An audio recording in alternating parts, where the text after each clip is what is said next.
जी, video के part A में हम बात कर रहे थे, क्योंकि ज़रा वीडियो हैवी हो जाती है तो अपलोडिंग में मसला होता है उसका। अच्छा, हम ये बात कर रहे थे कि अब हमने ये जो इंसर्कल चीज़ है इसको हमने बनाना है पहले। तो हेडिंग दी थी sampling distribution of sample mean, ये हम बनाएंगे।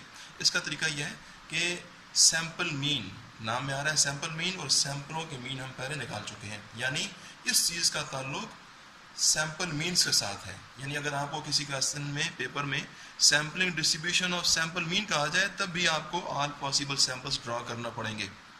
सैम्पल्स ड्रॉ करने को कहे या ना कहे, अगर आपको ये चीज़ कहेंगे तो फिर आपको सैम्पल्स ड्रॉ करना ही पड़ेंगे, क्योंकि इनकी मदद से ये बननी है। इसका तरीका यह है जी कि आप सबसे पहले आप कॉलम बनाएंगे एक्स बार का, सैम्पल मीन की वजह से करके एक्स बार आ गया। तो यहाँ जो एक्स बार आपके पास आए हुए हैं, इन एक्स बार में जो सबसे छोटी एक्स बार की वैल्यू उसको पहले लिखिए 5, फिर उससे बड़ी है जी वैल्यू 7, फिर उससे बड़ी वैल्यू 9 है। 9 दो दफ़ा आ रहा है लेकिन हम उसको एक ही बार लिखेंगे। फिर 11 भी दो दफ़ा है लेकिन एक बार लिखिए। 13 को एक ही बार लिखिए। 15 और ये 17। नेक्स्ट हम कॉलम बनाएंगे टैली बार, T.B, टैली बार। तो 5 को देखिए, 5 एक बार आया, 9 लगा दी। 7 एक बार आया, 9 लगा दी। फिर जी 9, 11, 9, 11, 9, 11, 9, 11, 13, 13, 9, 15 और ये 17, 15 ये 17। अब नेक्स्ट कॉलम आप बनाएंगे फ्रीक्वेंसी। ये लाइनें गिनी है, ये एक तो एक लिखिए, वो 7 जो था वो यहाँ एक लिखना था उसको। तो 7 की तादाद भी एक है, 2, 2, 2। नेक्स्ट जी आप एक काम कीजिए कि फ्रीक्वेंसी का ज़रा सम कर लें। 1, 2, 3, 4, 5, 6, 7, 8, 9, 10। फ्रीक्वेंसी इस कॉलम का सम 10, ये 10 पॉसिबल सैम्पल्स हैं, तो 10 यहाँ पर है तो यहाँ भी 10 आना चाहिए, नहीं तो गलती हो रही होगी। नेक्स्ट कॉलम आप बनाएंगे F of x bar.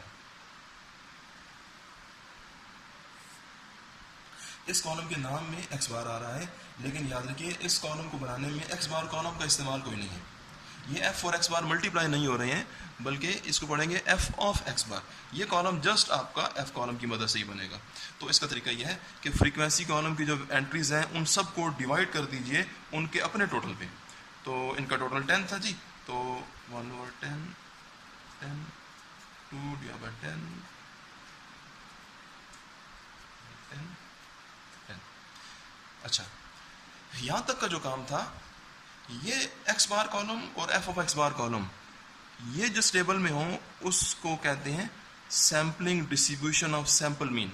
Sample mean आ गया पहले, और ये जो अब चीज़ देखिए इसको डिस्कस करेंगे कि ये क्या आए हैं। ये जी ये आई है प्रोबेबिलिटीज। 9 के सामने मैं मिसाल दे रहा हूँ, लिखी हुई है 2/10। तो बोलेंगे यूँ कि सैम्पल मीन एक्स बार 9 होगा, इस बात की प्रोबेबिलिटी ये है जी। सैम्पल का मीन 11 है, इस बात की प्रोबेबिलिटी ये लिखी हुई है। ये क्यों प्रोबेबिलिटी है? इसलिए है जी कि प्रोबेबिलिटी के रूल के मुताबिक ये है कि अगर किसी चीज़ की प्रोबेबिलिटी निकालनी हो तो उस चीज़ की अपनी जो तादाद होती है वो ऊपर आती है और नीचे कुल तादाद आती है। तो इस तरह से हमें प्रोबेबिलिटी मिल जाती है। तो क्योंकि कुल सैंपल्स की तादाद 10 है तो 10 नीचे आ रहा है जी, यानी प्रोबेबिलिटी का एक रूल पूरा हो रहा है। और ऊपर 2, ये भी तादाद, ये दोनों तादाद होती हैं, नीचे कुल तादाद और ऊपर 2 भी तादाद है, लेकिन ये तादाद 9 की तादाद यहाँ पर 2 है। 9 दो दफ़ा आ रहा था तो 9 की तादाद ऊपर लिखी है, तो यानी प्रोबेबिलिटी का रूल पूरा हो रहा है। तो यानी ये 9 के सामने उसकी प्रोबेबिलिटी है। तो यानी जब ऐसा टेबल जिसके अंदर सैंपल की स्टैटिस्टिक एक्स बार हो और उसके सामने उसकी फिर प्रोबेबिलिटी लिखी हो, ये टेबल कहलाता है जी, या ये अरेंजमेंट कहलाती है सैम्पलिंग डिस्ट्रीब्यूशन। सैम्पलिंग डिस्ट्रीब्यूशन कहें या इसका एक नया नाम है प्रोबेबिलिटी डिस्ट्रीब्यूशन।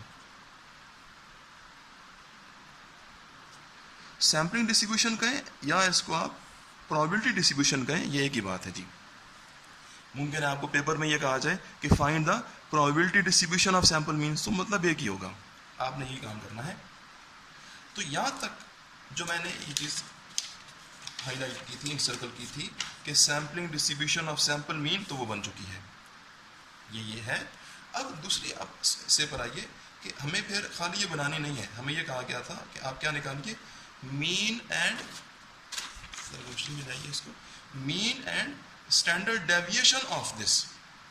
तो अब यानी इस चीज़ का आपने मीन और स्टैंडर्ड डेविएशन मालूम करना है। तो मैं लिखता हूँ जी, हाँ होगा ये कि आपको ये मीन और एस टी इकट्ठे मालूम नहीं हो सकते हैं। पहले आपको मीन मालूम करना है इस चीज़ का, यानी एस डी पे हाथ रख लीजिए, पहले मीन ऑफ ये पढ़िए इसको। जब वो हो चुका होगा तो फिर आप मीन को अब छोड़ दीजिए, अब आप एस डी निकालेंगे, फिर आपको एस डी ऑफ दिस, यानी ये बेसिकली दो पार्ट्स हैं इसके। लाइन एक ही लिखी गई है लेकिन ये दो पार्ट्स हैं। तो पहले हम मीन निकालते हैं इस चीज़ का, फिर हम स्टैंडर्ड डेविएशन निकालेंगे इस चीज़ की। तो मैं इसको ये लिखता हूँ टाइम बचाने के लिए जी। तो पहली चीज़ थी ये जो था, मैं कह रहा था कि mean of sampling distribution of mean, ये मैंने लाइन लिखी है। तो ये जो इसकी नोटेशन है म्यू एक्स बार, ये एक्स बार सब स्क्रिप्ट में आएगा जी म्यू के। अच्छा, ये जो पहला मीन है इसकी वजह से करके हम लिख रहे हैं, ये म्यू की जो टर्म आ रही है ये इस मीन की वजह से करके है जी, इस म्यू को यहाँ लिखने। और क्योंकि ये जो दूसरा मीन है, मैंने कहा था कि सैम्पलिंग डिस्ट्रीब्यूशन हमेशा सैंपल की चीज़ों की होती है, सैम्पलिंग डिस्ट्रीब्यूशन पॉपुलेशन की चीज़ों की नहीं होगी। तो सैम्पलिंग डिस्ट्रीब्यूशन ऑफ मीन, तो फिर ये मीन यकीनन सैंपल का ही होगा जी, ये मीन पॉपुलेशन का नहीं हो सकता है। तो म्यू और ये एक्स बार दोनों को मिलाकर नोटेशन बनाई गई है म्यू एक्स बार। तो नेक्स्ट टाइम जब म्यू एक्स बार आपके सामने आए, इट मीन्स तो ये पूरी लाइन आपको याद करना है जी। म्यू एक्स बार की एक नोटेशन और भी है, यानी हम इसको कभी कभार यूं भी लिख देते हैं, ई ऑफ एक्स बार। यानी अगर पेपर में आपको ई ऑफ एक्स बार मालूम करने को गए या म्यू एक्स बार मालूम करने को गए, एक ही बात है। ई ऑफ एक्स बार तो फार्मूला है इसका x bar into F of x bar. अच्छा जी, हमें पता है स्टैटिस्टिक्स में कि कोई भी फार्मूला है उसको डेटा पर अप्लाई करके तो हम अपना आंसर मालूम करते हैं। तो उसका तरीका ये होता है कि फार्मूला में आने वाली समेशन के ऊपर हाथ रखिए और जो चीज़ बचती है उसके नाम का कॉलम बनाना होता है। अभी समेशन पे हाथ रखता हूँ तो बचता है x bar into F of x bar, तो ये इस नाम का कॉलम मुकम्मल कीजिए।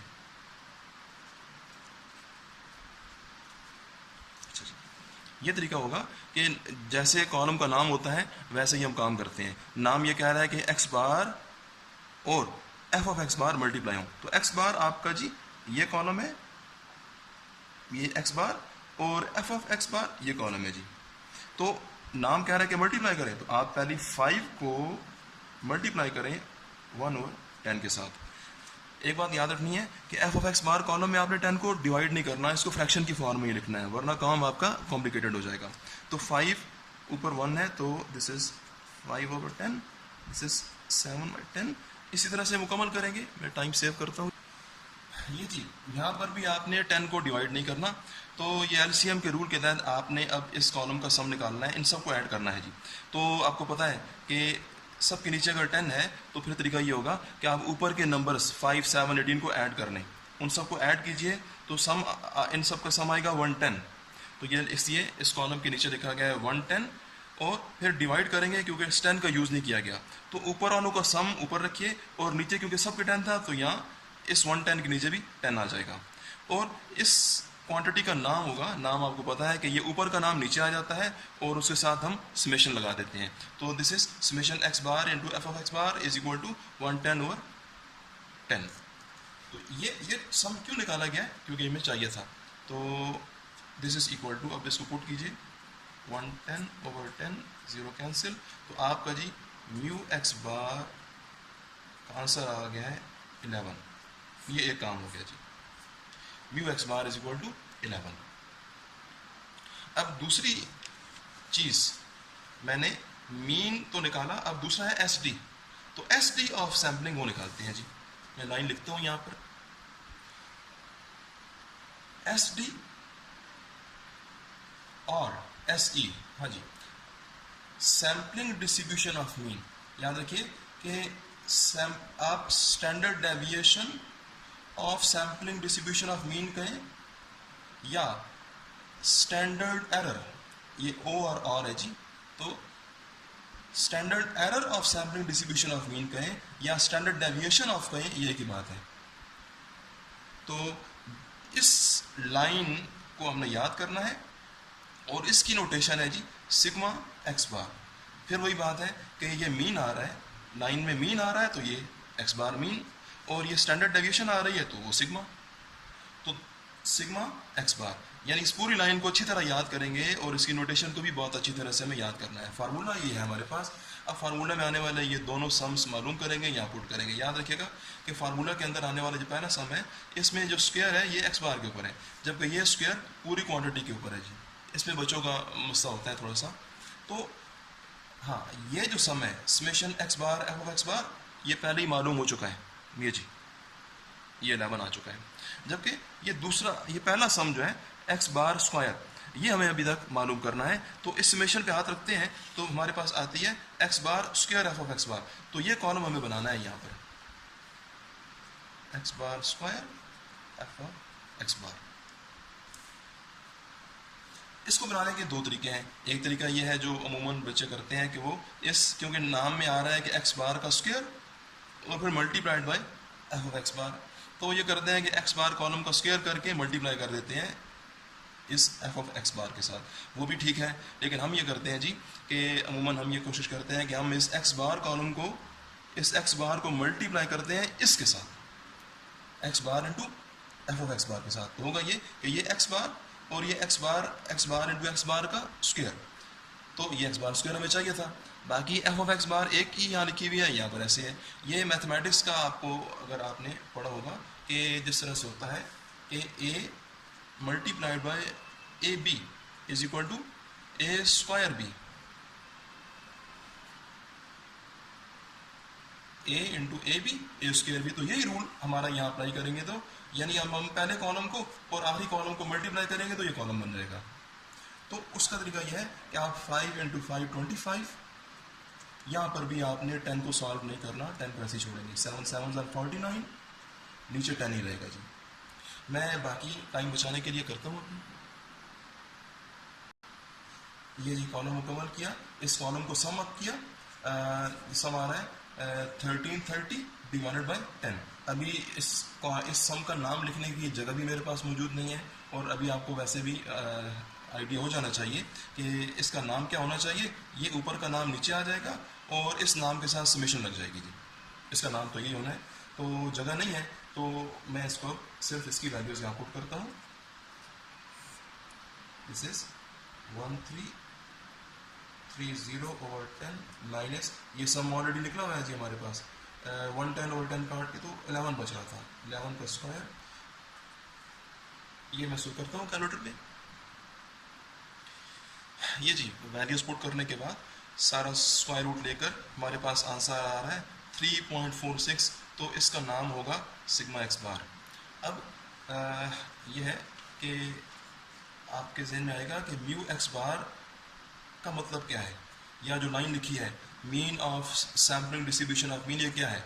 ये है इस तरह से जी कि इसको हम यूँ बयान करेंगे कि अगर एक पॉपुलेशन है उसमें से ऑल पॉसिबल सैम्पल्स ड्रॉ किए हैं, उन सैम्पल्स के मीन मालूम किए हैं, तो ये जो ऑल पॉसिबल सैम्पल्स के जो मीन आए हैं, अब इन मीन का दोबारा मीन, क्योंकि ये जो कॉलम है इसका मीन आ सकता है क्योंकि न्यूमेरिकल फॉर्म में है 5 7 9, तो इन वैल्यूज़ का भी मीन होगा।